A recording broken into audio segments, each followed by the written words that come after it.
Okay, so hello everyone. Today our plan is first of all we need to finish chapter 4. We have 2 sessions, chapter 4.11, which is the central limit theorem, and chapter 4.12, which is the simulation. Okay, we should be able to finish these last 2 sessions quickly, and then we will find the second homework. So the second homework will be covering chapter 3 and 4. Okay, so we have around 3 weeks to finish the second homework. Okay. So section 4.11, it is called central limit theorem. Okay. In this section, it talks about under certain circumstances, we can use normal distribution to do the calculation. Okay. For example, if x1, x2, and xn is a random sample from a population. Okay, so here it doesn't tell us any type of distribution, just a population. Okay, so with the mean value of mu and the variance of sigma squared. Okay, and all right, again, sorry, this is another displaying typo here. So this is the mean value. Okay, the mean value is x1 plus x2 plus plus xn divided by n. Okay, so this is mean value. So this is the sample mean. Okay, and Sn is the sum of the sample observation. Okay, and Sn is equal to x1 plus x2 plus xn. Okay, right. And if the following requirements are met, okay, when the sample size n is large enough, typically when n is larger than 30, okay, and then the sample mean will follow a normal distribution. And also the sum of the sample Sn also follow a normal distribution. Okay, n here is for normal. Okay, so normal distribution. For normal distribution, we know it has 2 parameters. One is the mean value, another one is the variance. Okay, so the mean value is the first parameter, and the second parameter is the variance. Okay, so if the sample size n is large enough, then the sample mean and the sum of the sample observation will follow a normal distribution. Okay, and these are the normal distributions they follows. Okay. And this is called central limit theorem. Okay, in the textbook it gives a proof why that's the true. Okay, but here we do not need to know or understand how this is true. Okay, remember the equation.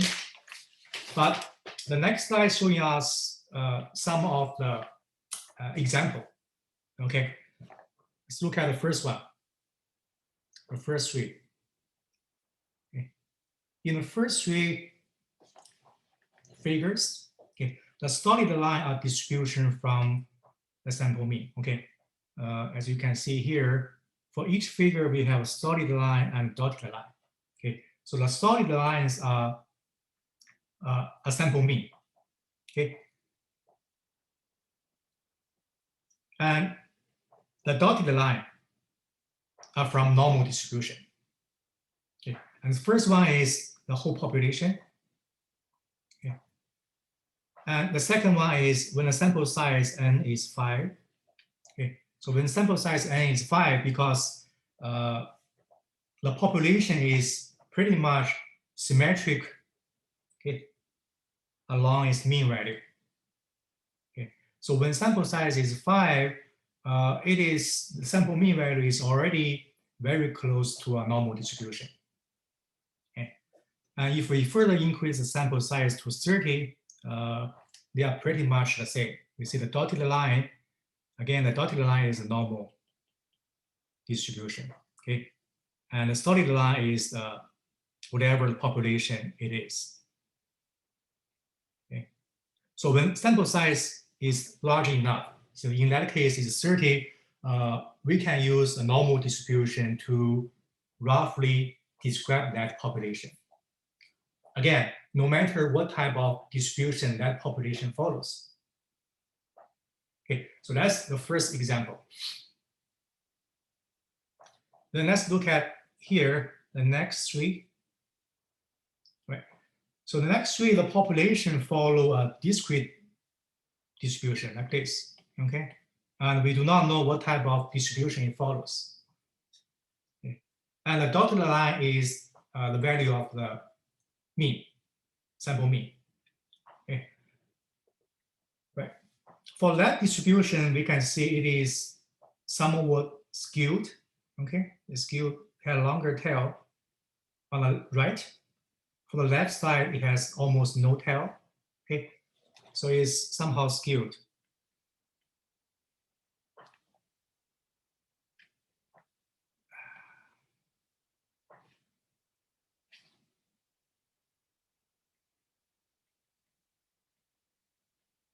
Somehow skewed to the right.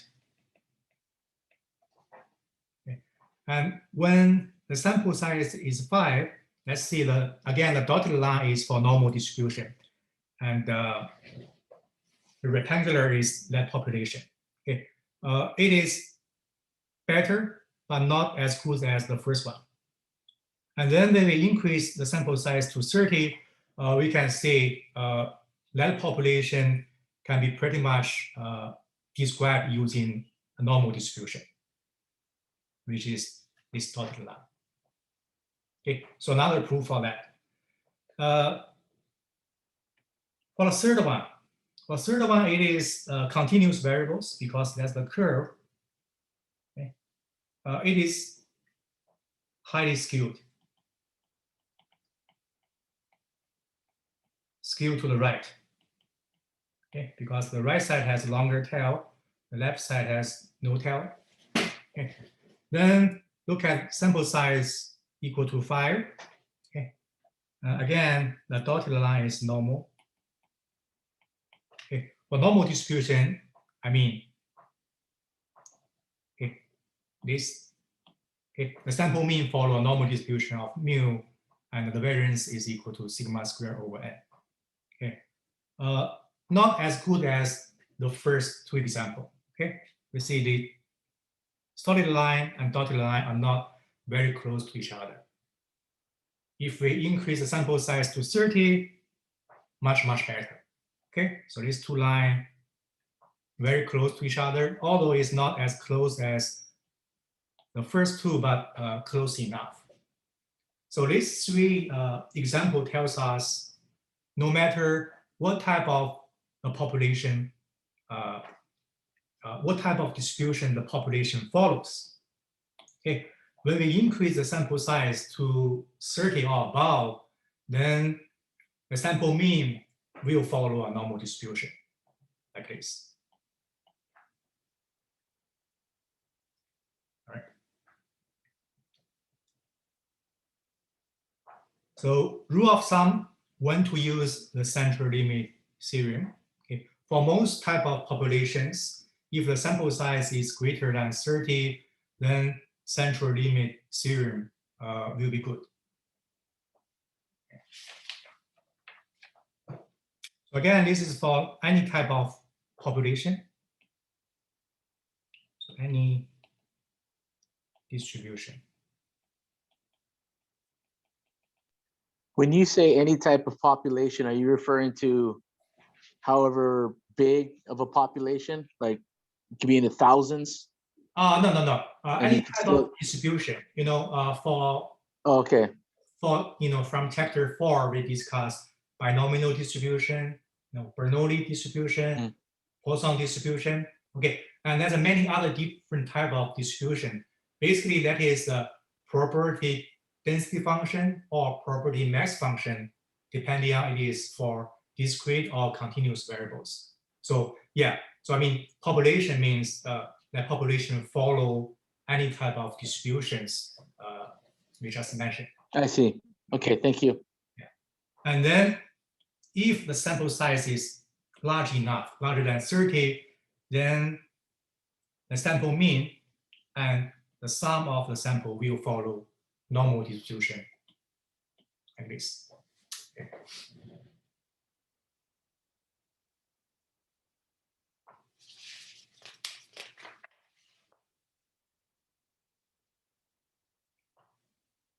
And then let's look at 2 examples of central limit theory. From early sections of chapter 4, we discussed binomial distribution, okay, and also Poisson distribution. Okay, so for binomial distribution, it has 2 parameters, n and p. Okay, n is the number of trials. P is for each trial, what is success probability or success rate. Okay, so here says if x follow a binomial distribution np, and if n times p larger than 10 and n times n minus p also larger than 10, okay, then x will follow a normal distribution of this. Okay, approximately, so roughly. Okay, and this is the sample proportion. Okay, so p with a small head on top of it. So this is a sample proportion, also follow a normal distribution.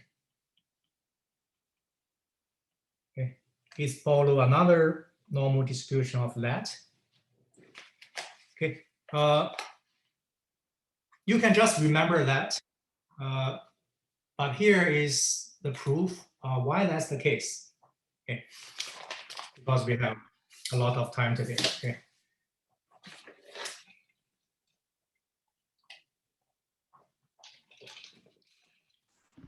Remember, for binomial distribution NP, we can think that as n Bernoulli trial added together.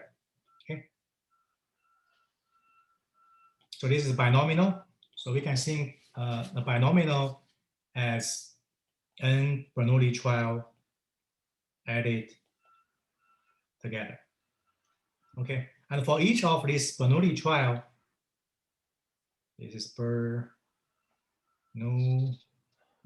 Okay, for Bernoulli, we have only 1 parameter, which is p. Okay, if you remember, what is Bernoulli trial? Bernoulli trial is like we toss a coin once. Okay, it has 2 possible outcomes. Okay, success or failure. Okay, and p is the probability for success. For toss a fair coin, p is equal to 0.5, or 50% we get a tail or head, depending on which you define as success. Okay, so that's Bernoulli trial.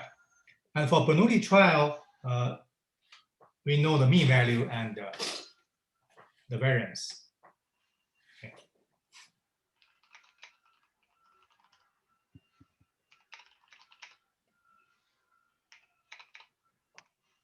The mean value is p.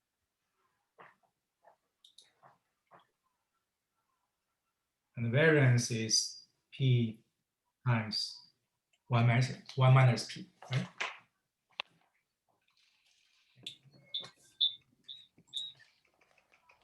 Because from the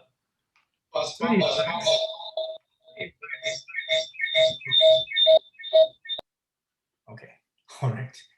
So from these slides, we know the sum of the sample observation S follow a normal distribution of n mu and n sigma squared.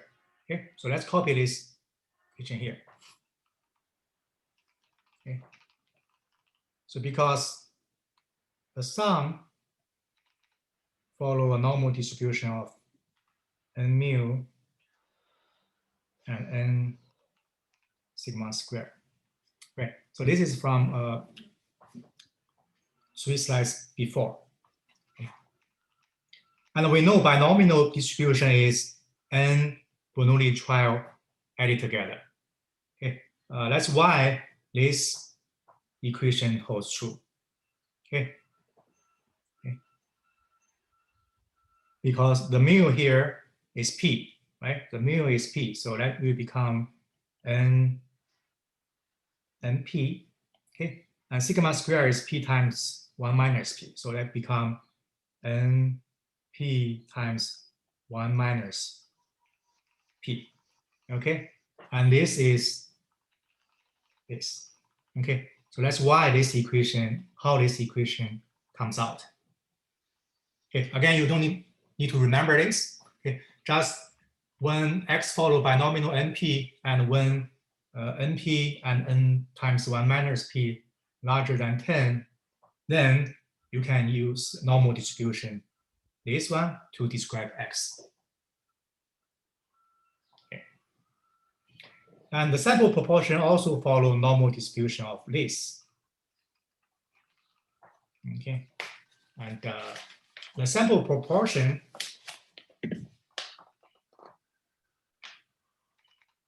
is x over n.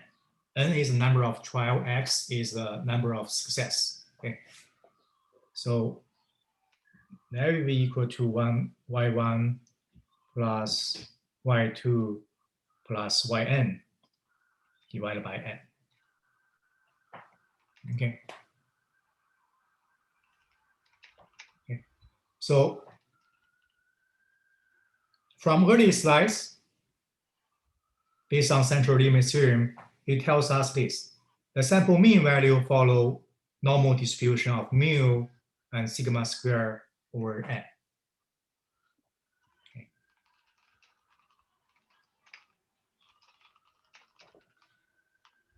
Okay. Because based on central limit theorem, the sample mean follow normal distribution of this.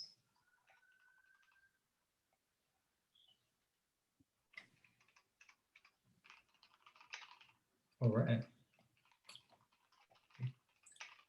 And we just plug in what is mean value and what is sigma square here. So the mean value is p, okay, because mu is equal to p. And sigma square is p times 1 minus p. So that's p times 1 minus p divided by n here. Okay. And that is how the second equation comes out. Right? So that's the same. So sample proportion follow normal distribution, and x will also follow a normal distribution. Okay. So that is one example.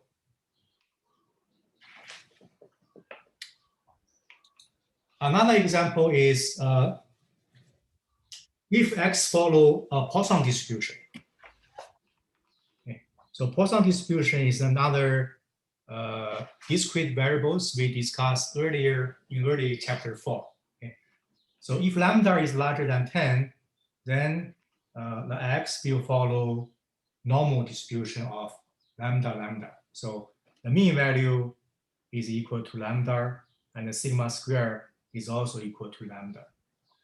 Okay, so you may wonder why, we already learned how to calculate the probability using Poisson distribution or binomial distribution. Why sometimes we want to use normal distribution to calculate the probability? Okay, and you will see for example of that. Okay, just wait a second. So that's the second case, how to use a normal distribution to describe Poisson distribution when certain conditions are met.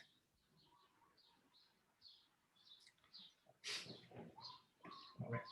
And you may notice that binomial distribution and Poisson distribution are for discrete variables.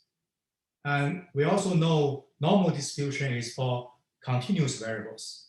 Okay, how we can deal with the transition. And let's look at another slides. Okay, so binomial is discrete, but normal distribution is continuous. Okay, so we should use a so-called continuation correction to make the adjustment if necessary. Okay, so continuous correction is made when approximating a discrete distribution with continuous distribution. Okay, so that can improve the accuracy. Okay, because for discrete variables, the endpoints does matter. For example, we want to calculate the probability from 2 to 3, okay, or larger than 2, for example, okay. So P between 2 to 3, okay. And X larger or equal than 2 and less or equal than 3. Okay. For discrete variables, these two probability will not be the same. But for continuous variables, these two probability will be the same, because for continuous variables, the endpoint does not really matter. Okay, so that's the reason we need to do the continuity correction.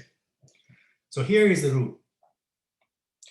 If you want to include the endpoints, for example, less or equal to 2 to less or equal to 3. So to include endpoints in your discrete variables, then you should extend each endpoint by 0.5, okay, which means you need to increase the range for your normal distribution by 0.5 for each end. Okay. On the other hand, if you want to exclude the endpoints, such as this case, so x less than 2 or less than 3, okay, so endpoints does not include it. And then we should include 0.5 less from each endpoint in the calculation. Okay, so it seems awkward, but you will know what does that mean when we see the next example. Okay. So again, the reason for so-called continuity correction is, so we go from discrete to continuous, right? So the normal distribution is continuous variables, and binomial, for example, is discrete variables. Okay, and here we want to use normal distribution to describe a binomial. So we want to use continuous distribution to describe a discrete. And for continuous, we know the endpoints and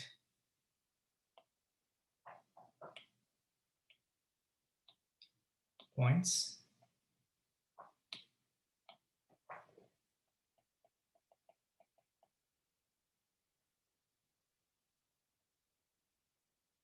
does not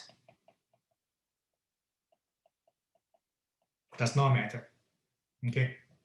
Because when you do the integration from A to B, inclusive or not inclusive of A and B does not change the total area, does not change the probability. So endpoints does not matter for continuous, okay? But for discrete variables, endpoints does matter.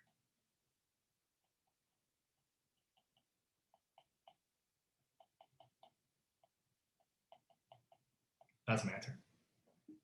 Okay, for example, for binomial distribution, P for x 2 to 3, not inclusive, will be different for P for x between 2 to 3 inclusive. Okay, so that's the reason we should do the continuity correction.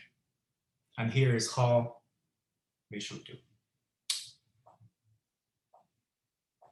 Then let's look at an example.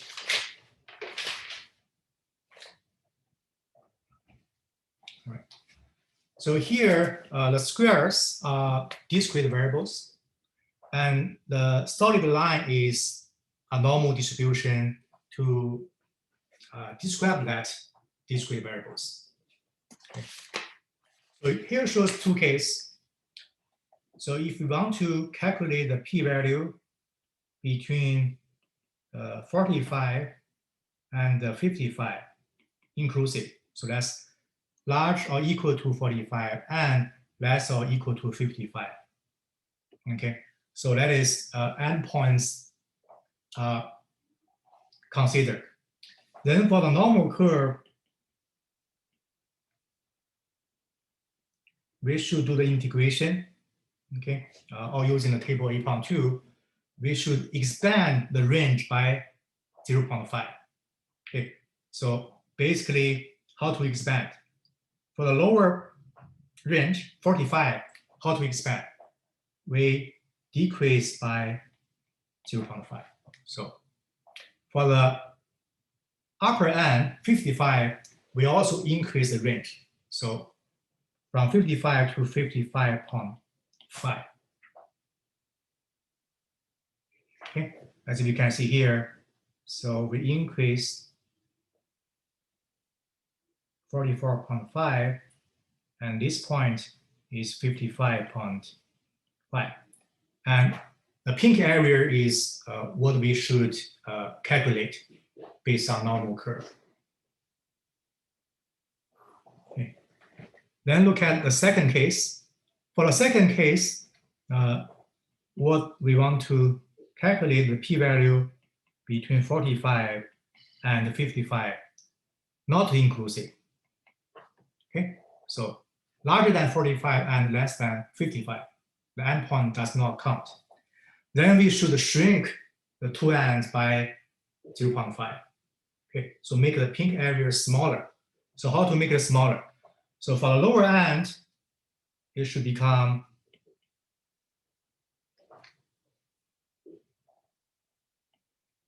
45.5. Okay, we shrink the range by 0.5. Okay, so 45.5 here. And for the higher end, it should also shrink by 0.5. So this is for 54.5. So the range will be between 45.5 to 54.5. So we should calculate the areas and the normal curve between this range.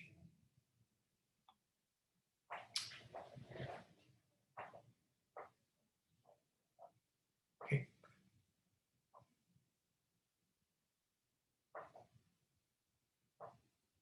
And then let's look at an example here. Okay.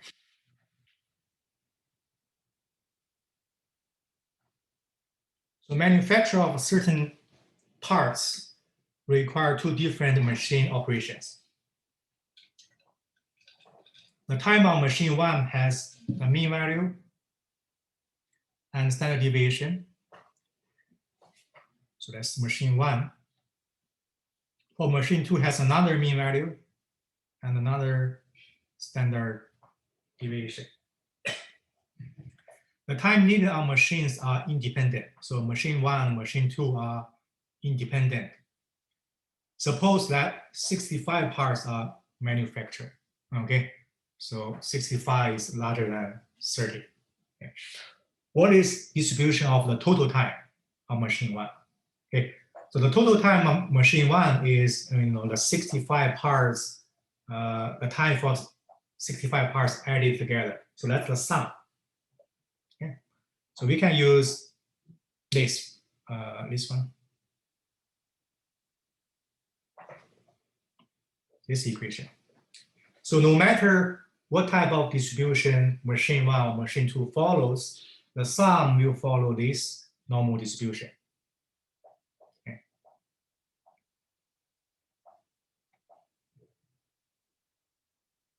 So that's the first part. So what type of distribution? Total time on machine 1 and total time on machine 2. And also ask what is probability that the total time used by both machines together is between 50 to 55 hours. Okay, so let's answer each of these three parts first of all, let's define x1, x2, x65. So that's the time on machine 1. Machine 1. Okay. And question tells us the mean value 0.4 and sigma 0.1. Okay. And because n is larger than 30, so n is 65, so larger than 30. So based on the equation on page 103, okay, the total time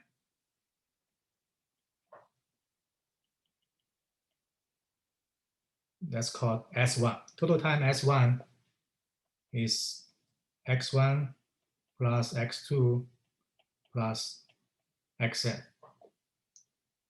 So it follows a normal distribution. Okay.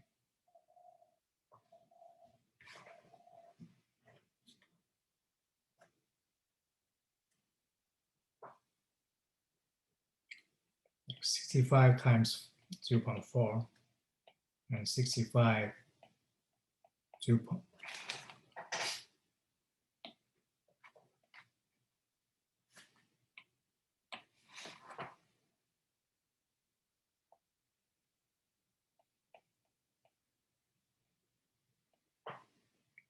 Okay, so that is based on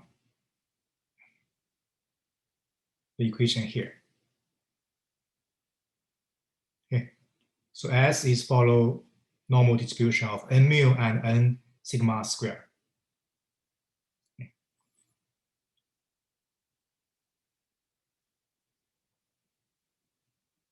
Right. Simplify that, it becomes n 26 0.65. Okay, so follow normal distribution of this. So that's number 1 answer.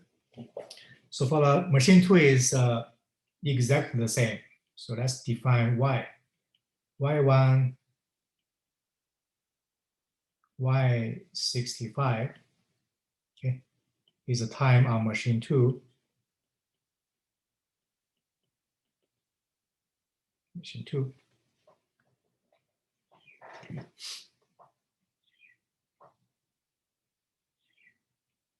Mu y, question tells us 145.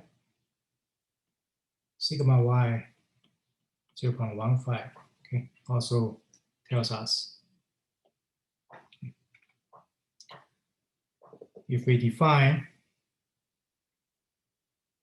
so because again n is larger than 30, total time we call that S2.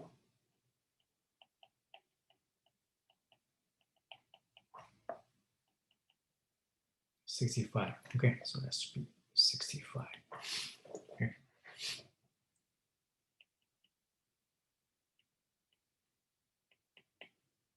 Okay. 65 times mu variance 65 times 0.15 squared. Right. Okay, so that's n.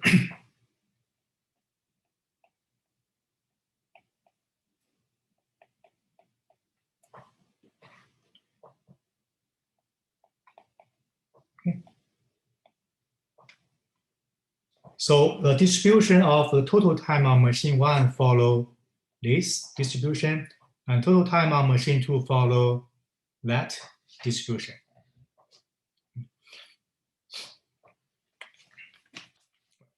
Then the last one, what is the probability that the total time used by both machines together? Okay, so that's S1 plus S2. Okay. So the total time is S1 plus S2. Okay. This is the linear combination of normal distribution. So two normal distribution added together. So it follow another normal distribution. The mean value 26, 29.25. So let's add it together. Also, because these two machine time are independent, so we can use the linear combination. So 26 plus 29.25. So that is this and this. Okay. For the variance is also added together. 0.65 here. So 0.65 plus 1.4625. 25. Simplify that. So that's normal 55.25 with a variance of this. Okay.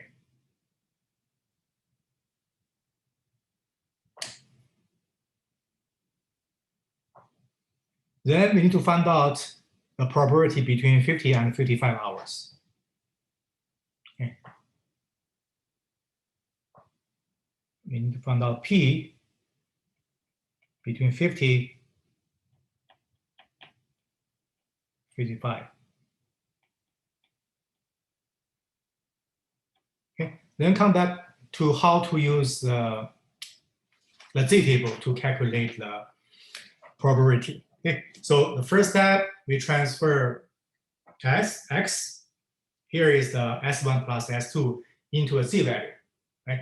And then we use table 8.2 or the Z table to find out the probability. Okay.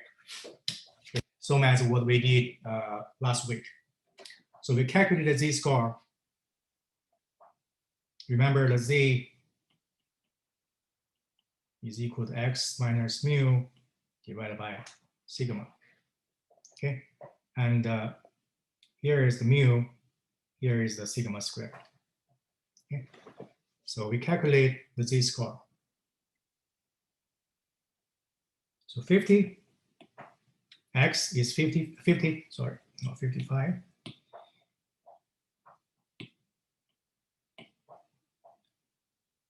Minus mu is 55.25.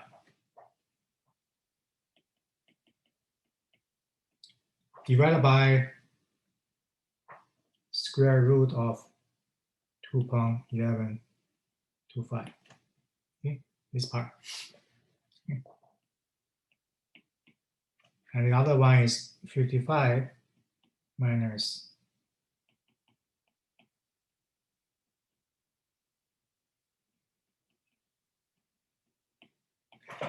okay, then we calculate the Z-score. So P is minus 3.61.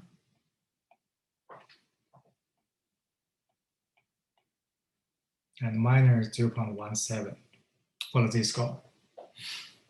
Okay.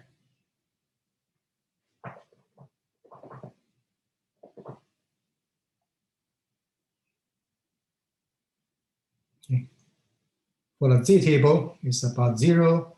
So somewhere between here, minus 0.17, and here, minus 3.61. Okay, so this area.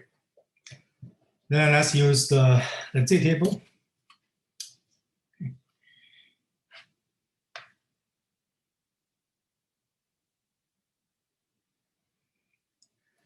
All right, Z table. The first one is minus 0.17. Okay. Remember, the Z table tells us the left-hand tail. Okay. 0.1 minus 0.17. There it is.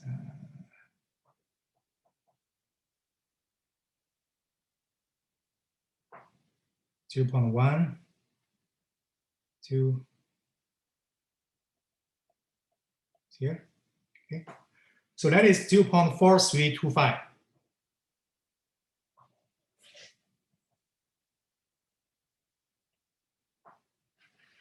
So 1 is 0.4325.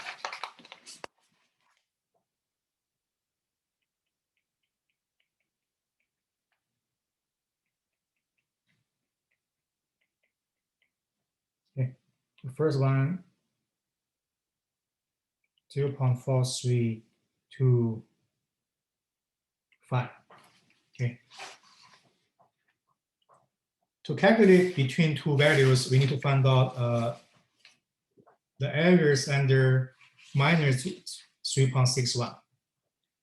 3.61 here. Okay.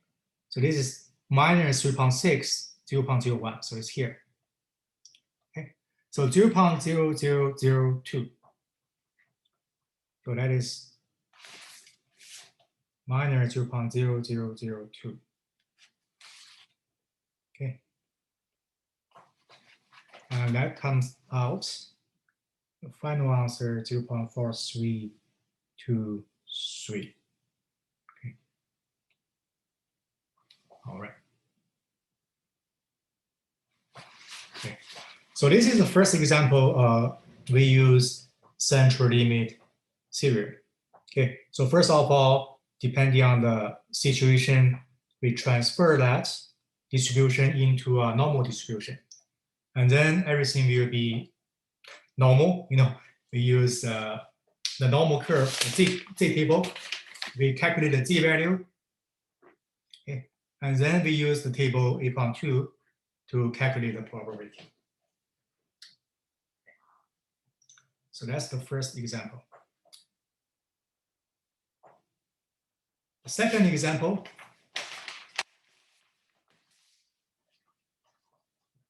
so fair coin tossed 100 times, ask us to use normal curve to approximate the probability that the number of heads is between 45 and 55 inclusive.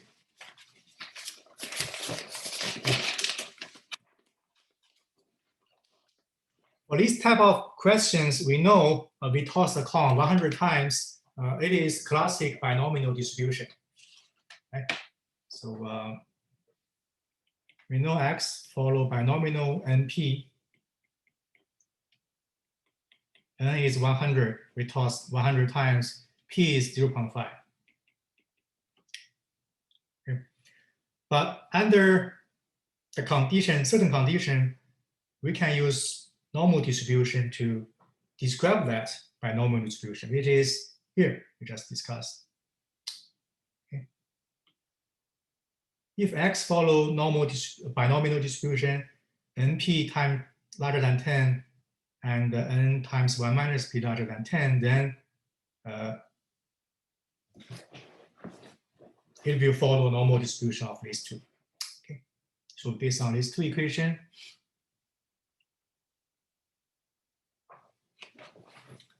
first of all, we calculate NP. So larger than 10. Also, N times 1 minus P larger than 10. Okay. So X will follow normal distribution of NP times 1 minus P. Okay. So N is 100, P 0.5. So that will become normal 50, 25. Okay. Then we can calculate the probability between 45 and 55 inclusive. Okay. All right.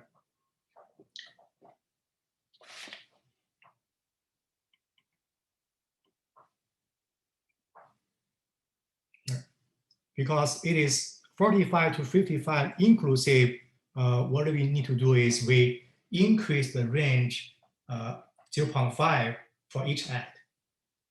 Okay. Which means for the lower end, 45, we need to make it 44.5. So reduce by 0.5. Okay. And for the upper end, 55, we also need to increase the range a little bit by 0.5. Okay, so for the lower end, we make it smaller. And for the upper end, we make it larger, okay? Because the question tells us inclusive. Again, that's based on this. So if we want to include the endpoints, then extend each endpoint by 0.5. Okay, so based on this rule.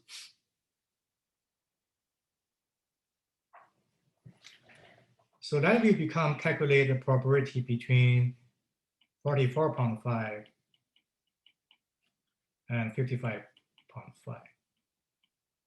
Okay, again, calculate the z-score. Z-score is x minus mu. Mu is 50. So this is mu sigma square divided by sigma. Sigma is 5, right? Because sigma square is 25. Sigma will be square root of that. So sigma is 5. Z-score. 55.5 minus x divided by 5. Okay, we calculate z-score, which is between minus 1.1 and positive 1.1. Okay, so go to table 8.2.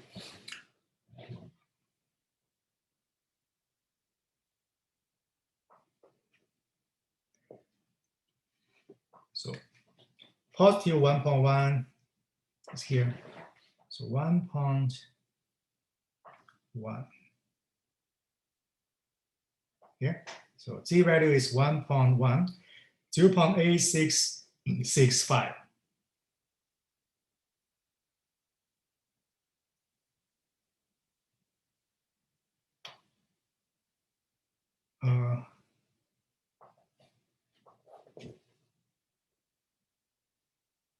Oh, sorry, 1.10. Okay, here should be this.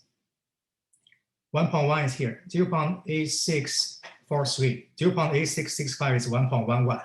Okay, so 0.8643.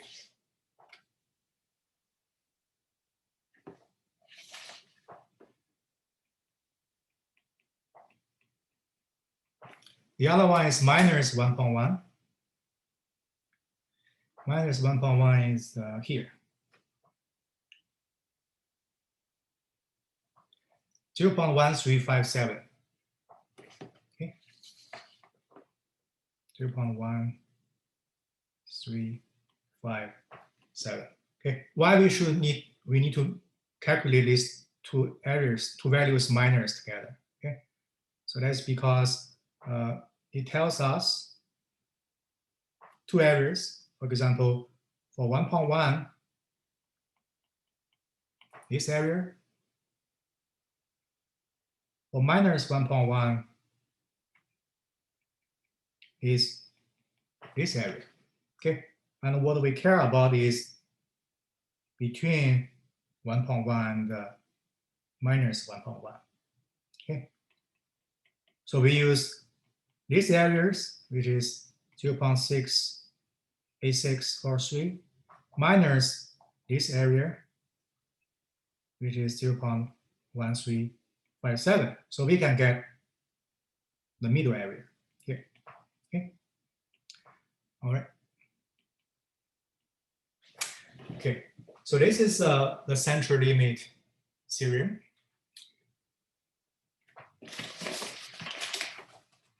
Any questions for that? Before we go to the last. Could you go back to that frame, please? Okay.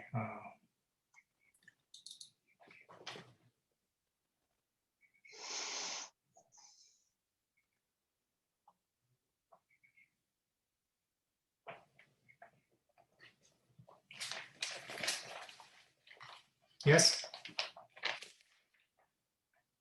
So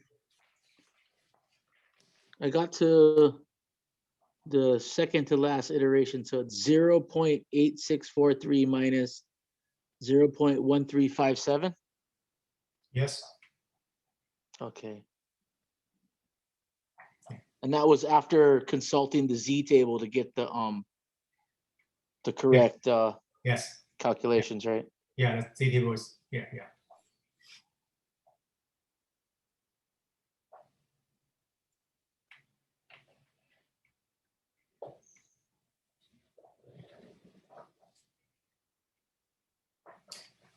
Okay. The last section is for Okay, thank you. You're welcome. Simulation. Okay. We don't need to do any type of calculation for this. Just tells us we can use computer software to do some simulation work for that. Okay. So simulation refers to the process of generating random numbers and testing them as we are actually doing experiment. Okay. So we can use software to do that type of simulation. Okay, and here it has us an example. Okay, so when engineer want to choose between two type of cooling fans, okay, which we will install on computer. Okay, the lifetime of type A fans exponentially distributed with a mean value of 50 months. We didn't discuss the exponentially distribution, but here just the example. Okay, and type B funds is also exponentially distributed with another mean value, 30 months, much less.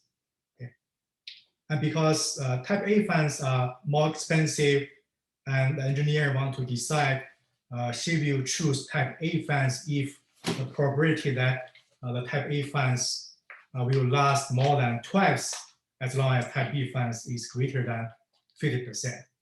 Okay, how to estimate that probability? Okay, so you can use a computer software to perform a simulated experiment. Okay, so you can do, for example, 1,000 samples. Okay, and you can generate a random sample for type A ones. Okay, and lambda is the parameter for exponential distribution, and also do the same thing for type B funds. Okay, and then because this is a virtual experiment, you can actually count the number of times when type A funds lasted twice as longer as type B funds, and then count the number of times divided by total number of trial, see if it's more than 50% or not. Okay, not very calculation focus, just let you know we can use software to do some virtual experiment. Okay, so that's the end for chapter 4. Okay, so what we discussed in chapter 4 is we discussed 3 discrete distribution: Bernoulli, binomial, and Poisson distribution. Okay, and in the homework we're gonna learn under what conditions we use which distribution. The most important distribution is the normal distribution. So that's the only continuous distribution we discuss in this class. And today we discussed the central limit theorem. Okay, so that is for any type of distribution. When the sample size is large enough, then the sample mean value and the sum of the sample can be described use a normal distribution. And also we have a continuity correction depending on whether the endpoints are considered or not. Okay, the central limit theorem is a little bit complicated. You may need some time to digest. Okay. Yeah, that's it for chapter 4. I assigned the second homework for us, okay, which you have around 3 weeks to finish. Homework number 2 will be cover chapter 3 and chapter 4. We have 16 questions. You have from today until March 23rd to finish. The policy will be the same as homework number 1. Okay, I think that's it for today. Any